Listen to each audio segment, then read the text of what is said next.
Hey Chip, how you doing today? Good, how are you? I'm doing well, thanks for asking. I know last time I saw you last week, you were trying to work out compromise with your parents about some of the situations that are going on there.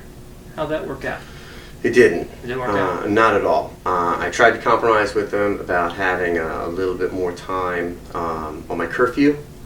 See, I came back from college for the summer, and they enforced the same curfew that I had when I was in high school. So now all my friends are going out, having a good time, having parties, and I'm stuck at home at 8 o'clock every night. At 8 o'clock? Right, and I went to my parents and I tried to compromise like we talked about last week. Mm-hmm. And I said, if I do some extra chores around the house, or if I do anything, just let me out at least one night a week longer. And they told me no, that if I were to break their rules or do anything of that, there's going to be consequences. And what type of consequences are they referring? Well, I kind of got upset, and I said to them that, maybe I'll just sneak out. I'm an adult now, that this is ridiculous that I have to be in at 8. And they told me that they would stop paying for my college. I'd have to pay for everything on my own. They'd kick me out, and basically I would lose everything that I have if I go out. All right, so the consequences are pronounced. Yeah. All right. So where does that leave you now in terms of, as you're thinking about what action to take now? Well, I don't know. I want to be able to act like a normal 19-year-old, and I want to be able to go out with my friends and not have a curfew from when I had in high school. But if I do that, I lose everything that I'm working for and toward. I lose everything that I have while I'm at school, and I don't want to lose that. So I'm kind of going back and forth. I don't know if they'll actually do it or not. So that's the other part of it. You think maybe you could break the curfew and they might not fall through? Right. Are they really going to take everything away from me if I just come out, stay a little later at night? But then again, there's a potential that they would. Right. And I've got a feeling that they'll probably stick more to that than be lenient about it. All right. So you're feeling like you're being restricted. Now, we talked before about the needs in reality therapy. Right. One of them is freedom. Mm-hmm. So if I understand you right, you feel like your freedom's being infringed upon. Yeah, absolutely. I mean, I have that freedom when I'm at school. I can do whatever I want. I'm free to do when I want, what I want. But now that I'm home, I've got chores, I've got a curfew, and it's just, I feel like I have no freedom whatsoever. All right. Let's briefly touch on the other needs. How about the need for fun? Okay. With this situation with the curfew, Mm-hmm. is that being infringed upon? Well, it is for going out at night and Yeah. spending time with my friends. All right. So freedom's being infringed upon a bit. That need and fun. Right. How about belonging? A sense of belonging. With my friends, yes. I mean, I still feel like I belong with my family, but they're not the ones that I necessarily want to hang out with at night. So I'm missing out on that friendship aspect, because when all of my friends are going out or going to a party or hanging out after 8 o'clock, I can't get involved because I have to go home. All right. So part of the belonging needs being met, and part of it's not. Right. How about power? The need for power. I feel like I have none. I'm put in a position where I don't really have a choice except to follow their rule, or I suffer a consequence that might affect me for the rest of my life. All right. Let's talk about the need of survival. Okay. Is that being affected? No, not really. I mean, I get everything that I need to survive. I mean, I'm eating well. I'm getting everything I need, so that's not affected. So they're not withholding food from me or anything to that effect. So the survival needs okay. Yes. So I want to go back to something you said earlier about this affecting you for the rest of your life, and I want to consider framing this in terms of, so your needs, or 4 of the 5 needs, are being restrained, constricted a little bit right now, or maybe a lot. Right. But you want to perhaps consider what's going to happen in the future as well. Like, what can you do now that'll help you meet those needs in the future? Hmm.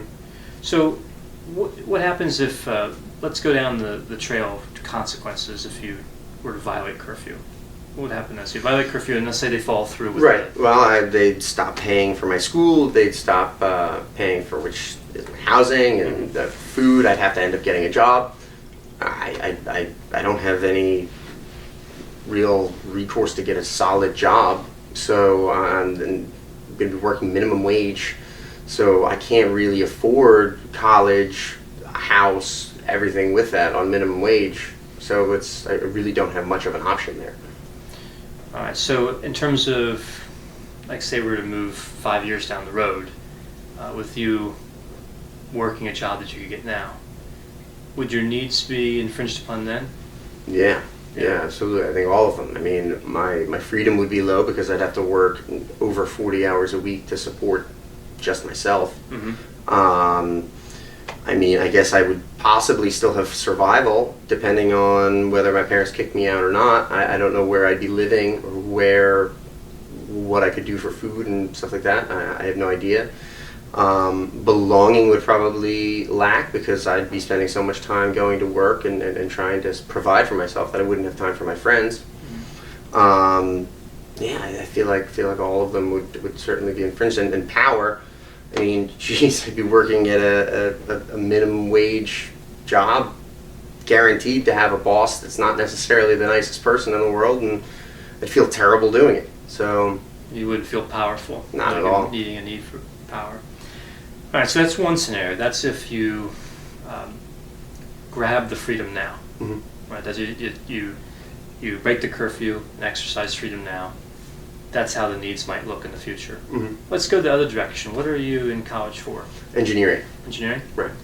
And what do you want to do as a career? Well, I want to build bridges. I just kind of want to work to the point of being the overhead person that oversees the completions of the bridge and everything. Okay. So let's just use that 5-year time frame, and let's look at the consequences as if you're going to adhere to the curfew. Mm-hmm. Right. So you're gonna follow the rules, and your needs are being infringed upon temporarily. Mm-hmm. But how's it look 5 years from now? Well, I mean, if I follow the rules, I mean, it's only going to be about a month and a half now of dealing with it. I go back to school. So then 5 years down the line, I get my degree, I get a good job, I start working within that field and possibly progressing in that job. My need for belonging would be more open because I would be getting a better paying job. I'd have more availability. I would be, I guess, possibly looking at more of a power situation because I'm not necessarily at a minimum wage job. I'm at somewhere where I might actually have some pull, some I guess, status. Okay. I guess, yeah, it would be a lot better of an option.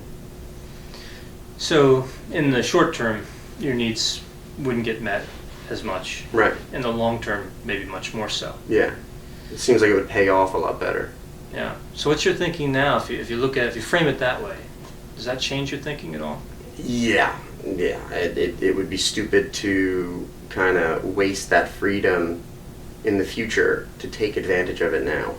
And if I mean, it's do you go to one good party now, or do you enjoy things for the rest of your life and set your life up? It's like, it stinks, but I see that it kind of is what it is. Right. So in the short run, it's not ideal. Right. It's uncomfortable even. But in the long run, you may have a better chance of actually meeting your needs in a meaningful way. Right. The needs that are important to you. Right. So, I know before, with the last session, we were working on ways to compromise, and as you mentioned, that didn't work out. Right. So maybe what you could try this time is closely following the rules. And, at the worst, it's uncomfortable and some of your needs don't get met. At the best, perhaps your parents soften up as they see you following the rules. Mm-hmm. Although, we don't know. Right. That could happen. But either way, you're preserving your way to meet the needs in the future. Right. Right, which is important to you. Absolutely. All right, so can we try that as a plan? Sure. Yeah, I'll give it a shot. To try that out for this week, follow the rules. Okay. and I'll see you again in 1 week, and we'll see how that worked. Okay. All right. Thanks, Chip. Thank you.